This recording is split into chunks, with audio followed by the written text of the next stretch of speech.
going with are 32 by 32, 64 by 64, or 100 by 100. 100 by 100 is a lot more than you think it's going to be. I didn't start doing bigger drawings like the frog you saw. This right here is 100 by 100. And so if you're going to be doing art, you want to consider the space, and you can adjust this later. It's C is the hotkey, and you can go through and like move around where the canvas will be and stuff. And just because like I take stuff off of the canvas, so I say here, this is all transparent. If I do this, if I move this back, it doesn't actually delete everything. It just moves it so it's not visible, but you won't be able to interact with it or anything. So you're not hard set in anything. It'll kind of always give you option and stuff. So starting off, I'm just have 100 by 100 canvas here. To start, actually we'll go something with something. Do 64 by 64. So we'll start off with the palette, because this is kind of the colors you'll be using, what you'll have right there.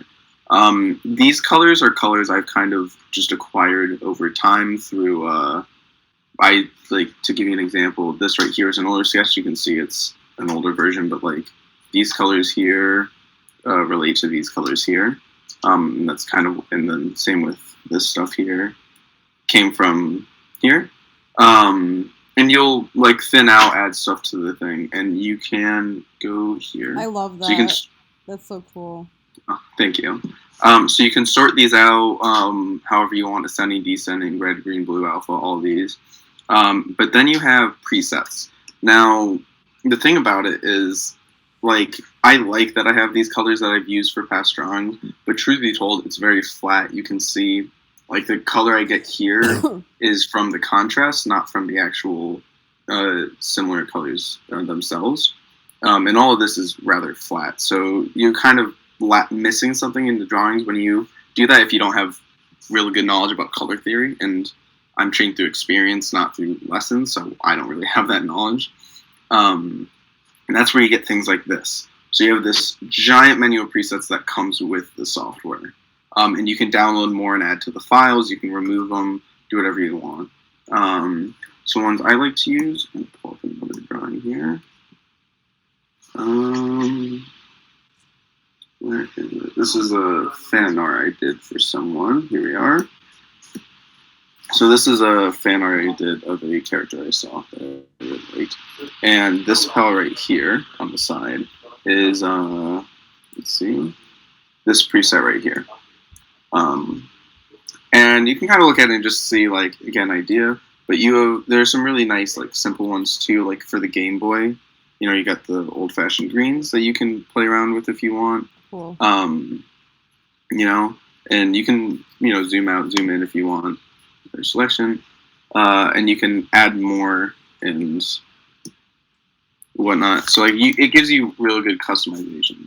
But I do recommend using these palettes quite a bit. Like, this entire gradient on the sword and everything is acquired from this gradient over here.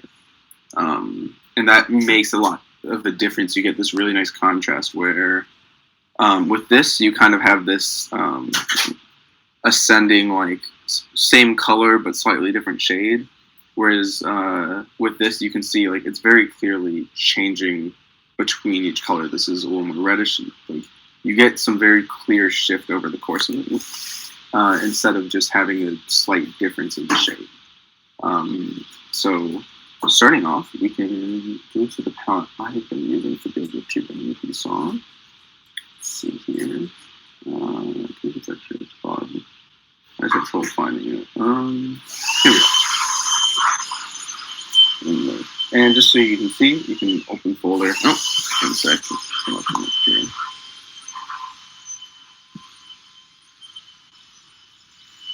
Can I not see this? Oh, it's not showing it off. Wonderful. So, not sure why, but you can't see it. But you have, oh, there it is. So this will, you can see, well, only a few are showing. But you can see, like, bubblegum is one, there's this one right here. So there's a folder, and you can add to them if you want to find some online. That'll make it really easy to work with. So, and then you want to kind of consider, I mean, I typically start off with swatches. This whole drawing started with me taking this color, doing the shape of the face, and just building off the head, and then building downward. So you don't have to really go in knowing what you want to do. It's just good to have an idea of the direction so you can choose a color. So next, after colors, you kind of want to look at layering and stuff. This is something that is really big, especially if you want more dynamic things like in GIFs and animations.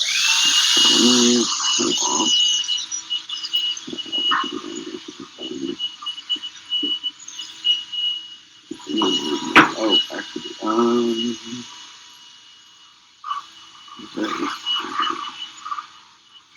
okay, you know what? We'll go with it. Yeah. So this is a drawing I did of a character. And so starting off, you want to, if you're going to go into, if you want an animation, you should go it from the start because this is really just how you set the layers. This is an older drawing I did, and this is a good example of 4 layer setup. So it's just, so to start, notice how nothing is named. You want to name it at the beginning because if you try to go back later, it's going to throw you off. Even if it's like not a super descriptive thing, you can see like last chain. It's just a little thing right here. It doesn't have to be super descriptive or even proper. It just has to make it so you can look at that and say this is what it belongs to. Let's see. This, again, example of what not to do. If you look closely, we'll turn off all the layers. You'll notice something up here. This is essentially what happened is, you know, you're trying to do something for another layer and you go to draw it and you're on different layers. So this is the shading on the sword. If you look right here, you can see when I turn this off, you can see the shading there. That's a poor step. You want things to be kind of controlled. And that doesn't mean you can't have things unrelated on the same layer. Like I put the crab here because it was a convenient spot where they wouldn't get in each other's way. But I recommend against that. It's really just better to make a new layer of all else. Because if you look at more complicated ones like this with a lot of layers, I did for the head, close these, you can group things. So I have the eyes here, the ears here, the hair in the front, and then, let's see, back hair is just kind of things on the sides and the back, and then the actual face itself. And this gives me full control, so if I want to adjust one little thing on the ears, it doesn't mean I'm erasing part of the hair. It just means, ears, I can erase this all I want without any problem on anything else. It really gives you a lot more control, and it's Shift N. You don't like it's such a simple command that takes no time to commit to. So again, back to this. You'll see more things, and you'll even see things like this right here, where I was essentially drawing the body and then armoring over it. There's not really much of a difference if I turn it off. There's this part right here, which kind of disappears.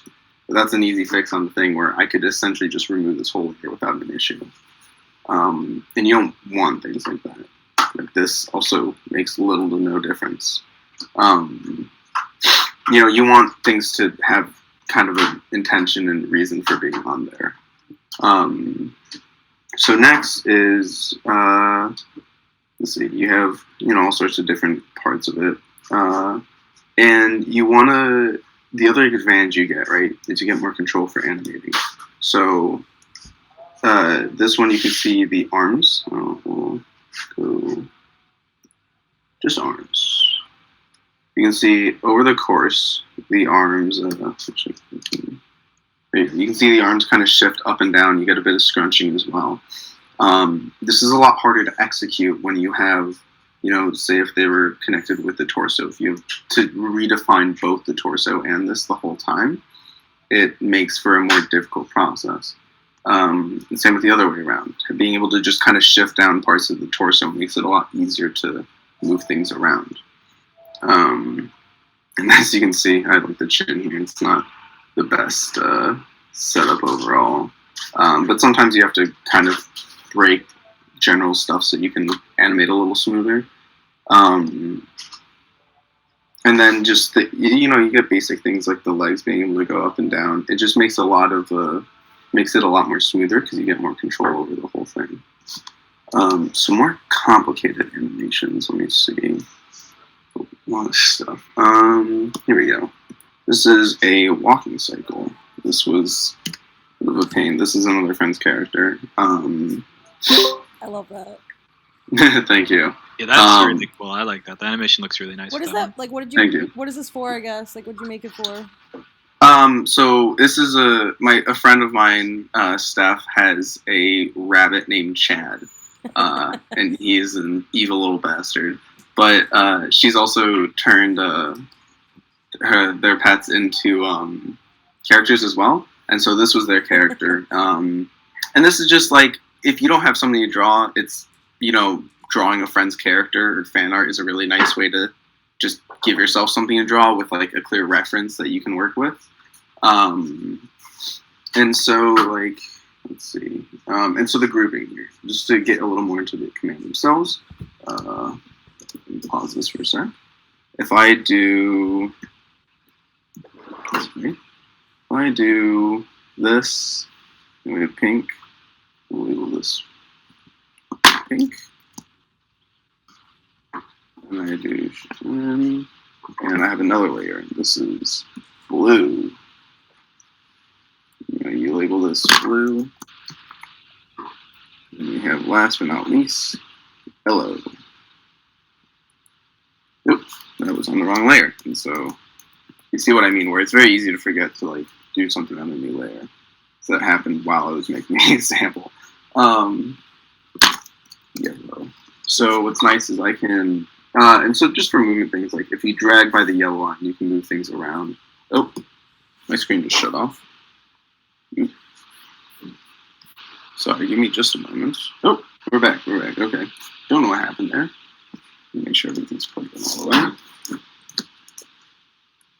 There we go.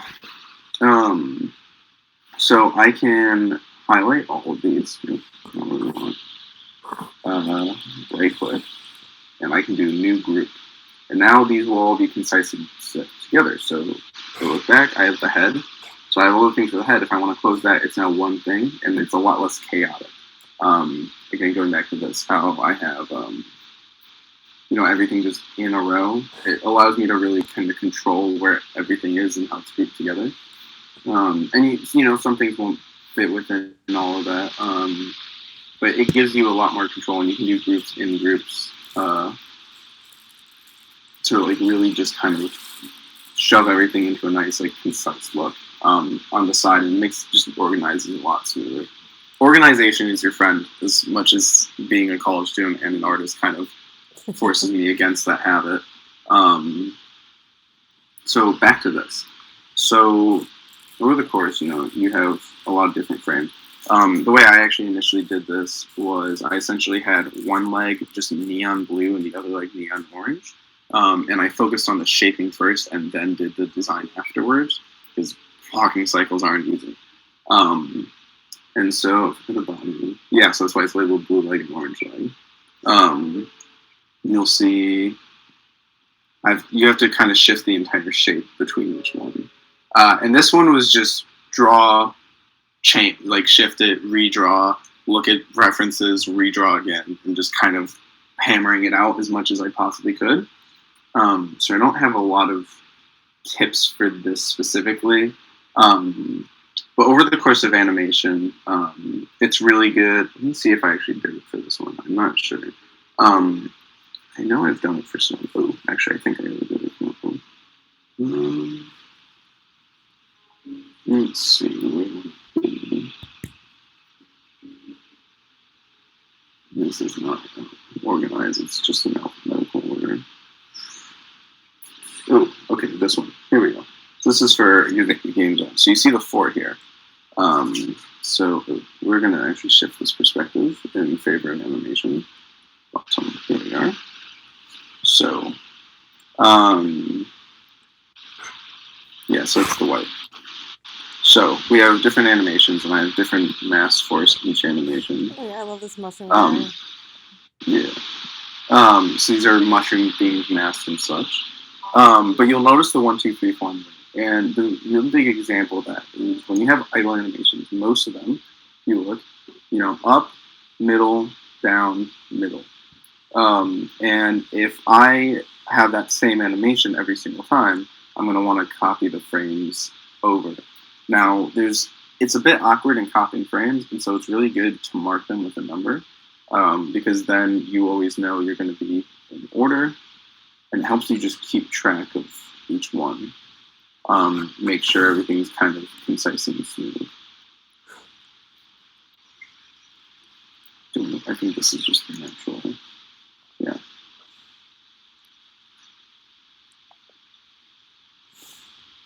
There's white, there's none.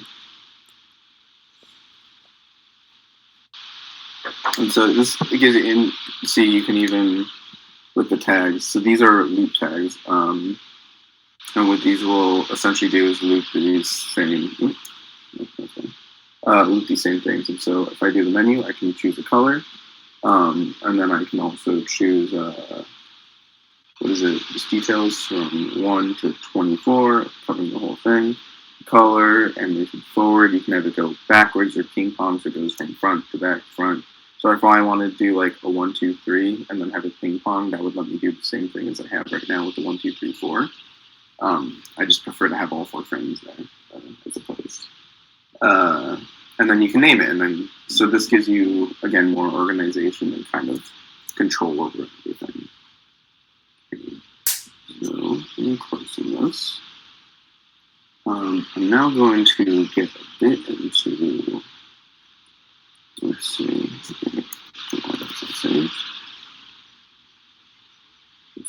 So we now have. There we are.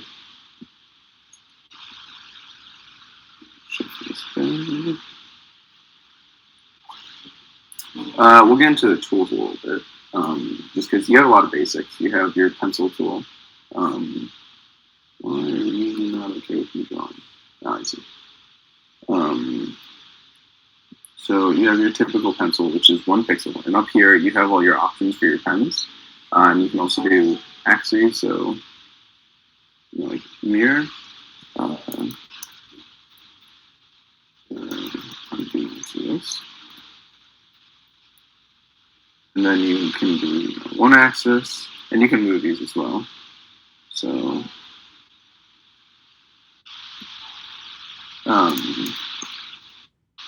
and you can always reset the symmetry of the center, so on. And so you have details like sampling, extra pens and stuff. We'll get into that in a sec. Mostly what's nice is you can choose size. I can do square, or I can do circle. Which is actually more satisfying than I expected. Or I can do a brush. I can even change the angle as a brush.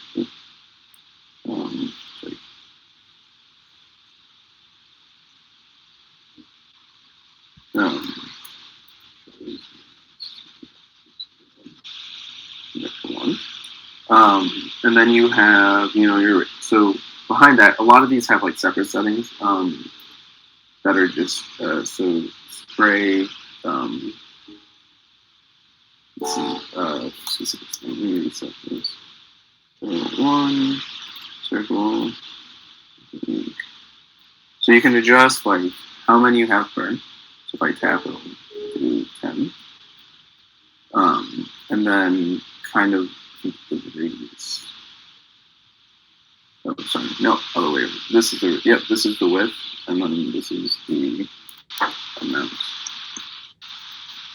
So you can do slow drags and you get this kind of effect that lets you jump up.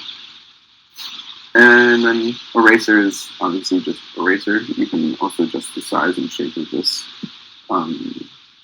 Eyedropper is.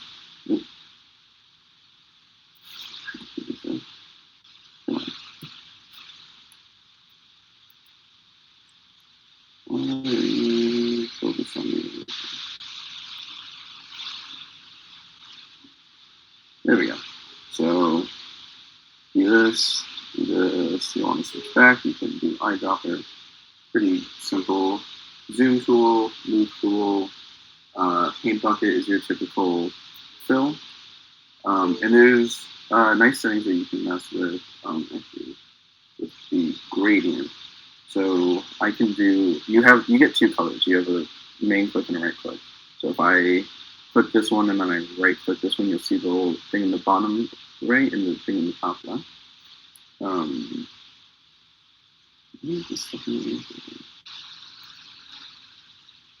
there we go. So you can do, it's a fill tool, in that it will only do the color you select. You can do this gradient effect between the two colors, top and front and back. And that'll give you a kind of very slight gradient, but you can change around up here. You can also do one from like the center outward. This will work better if I fill this.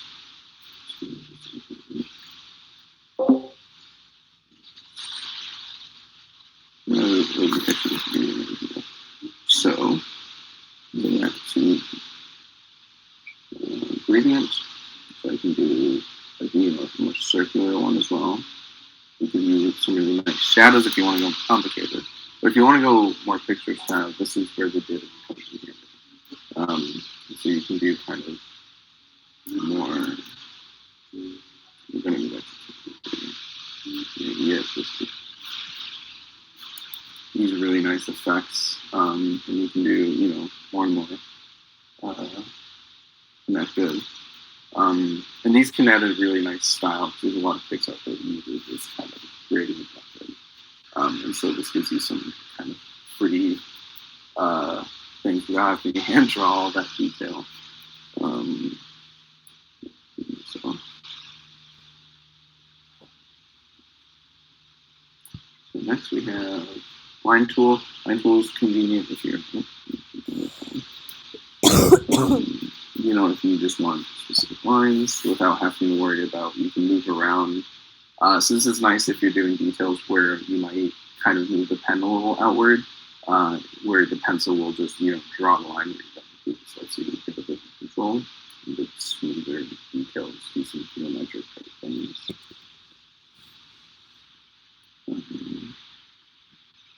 And this is some of the fun to play around with. Then you have the alternatives, which is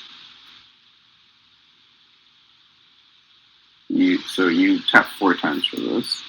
You have an initial point. You have where you want the other end to be. Oops, sorry, that's something off. This one can throw you off, so you get confused. You drag from one place to another. You let go. Then you tap to like down here, and then it gives you a chance to stretch out and tap here, and that'll kind of constrain that. Then you have rectangle, ellipse tools, both convenient, both have an autofill. If you want to autofill,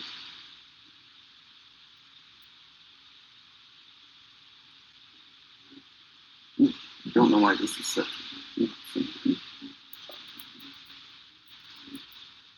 Then you have contour. Essentially, you'll draw a line and it'll connect a line between the two.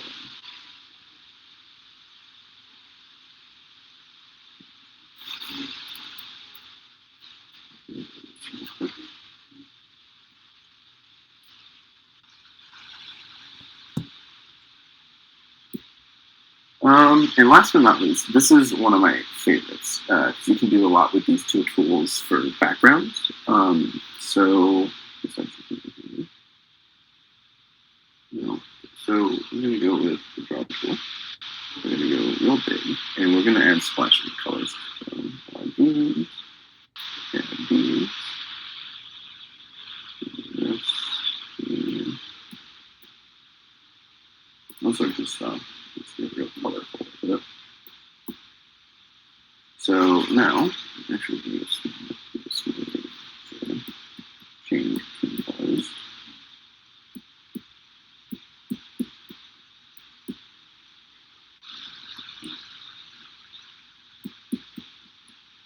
So you have all these different colors, and you get blur tool out. And so this will only really affect the lines. So see if I go over this, there's no blurring to be done between the the same color.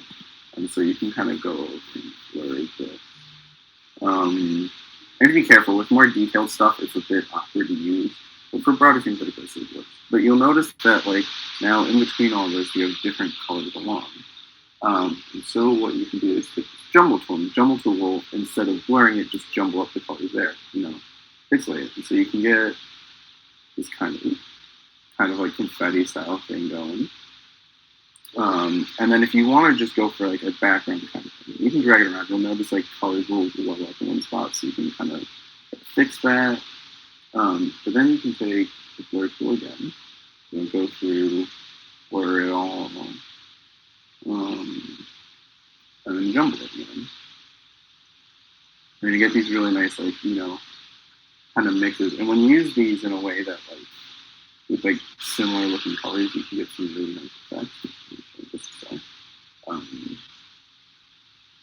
But you see, like, you get this really nice kind of mesh. And that comes in handy for things like, some things like that.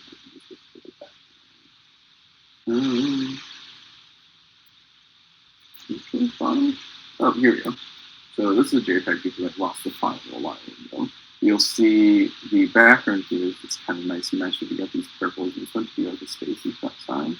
You got these like purples and greens along the background. That it just really gives you this nice kind of open feel. So you don't have something flat, but you have something a little more textured, but it doesn't take away from the things in the foreground.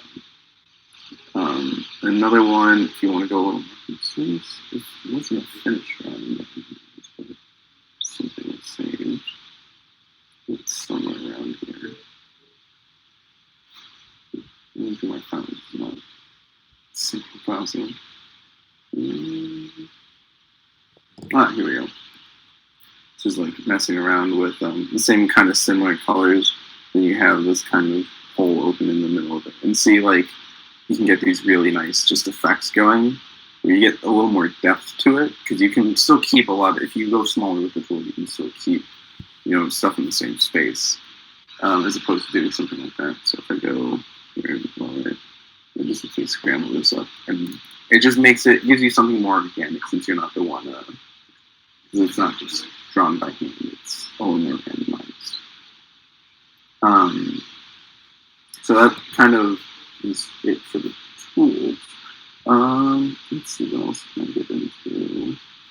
I guess a bit of an animation. Get into the animation stuff a bit more. I kind of only glossed over it. There's a smoother one I did. No, I have one.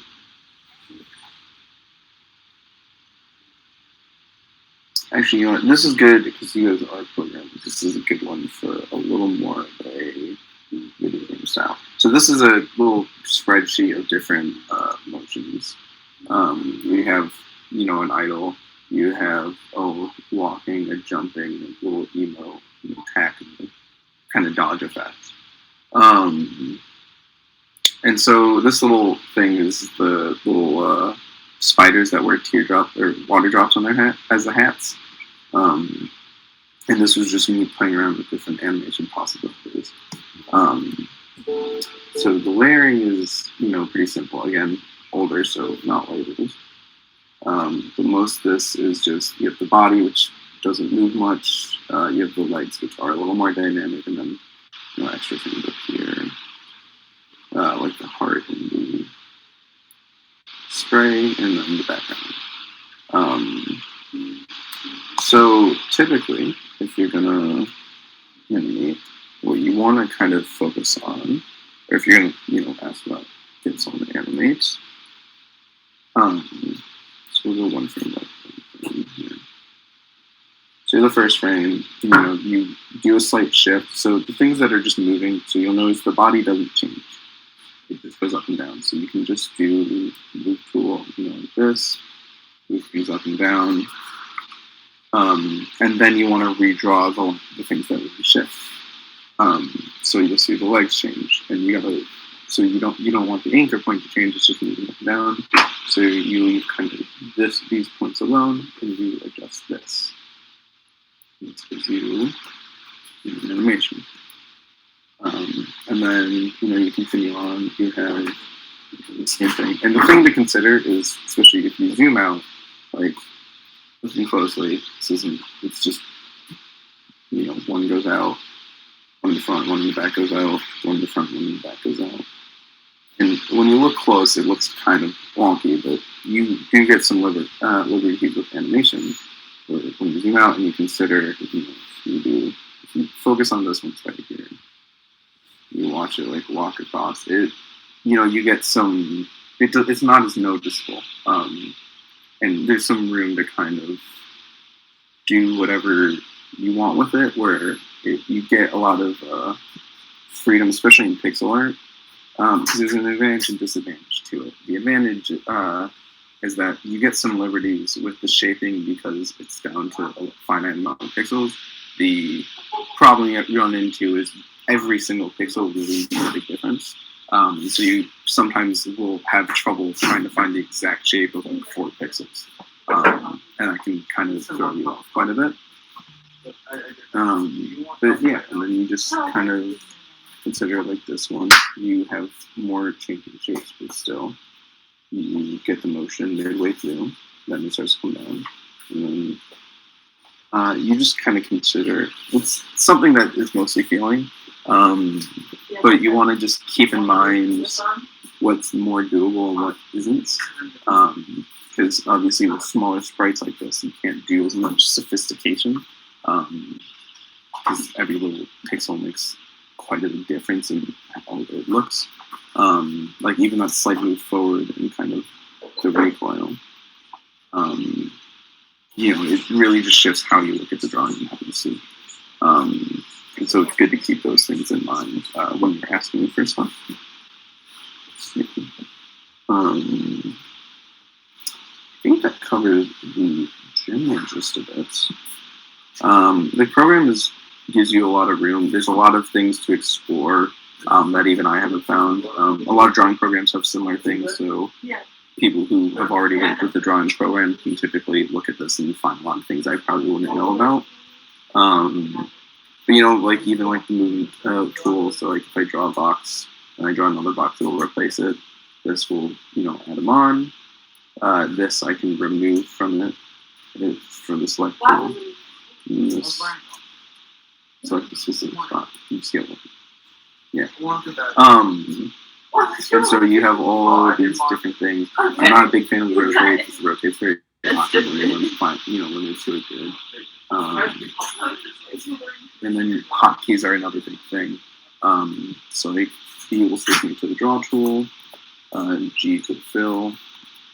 Let's see, C will let me adjust the canvas, different things like that. Aseprite's really convenient because they have a giant just doc on their on their website that goes over like all of the buttons, all the things, tools you have at your disposal, just everything.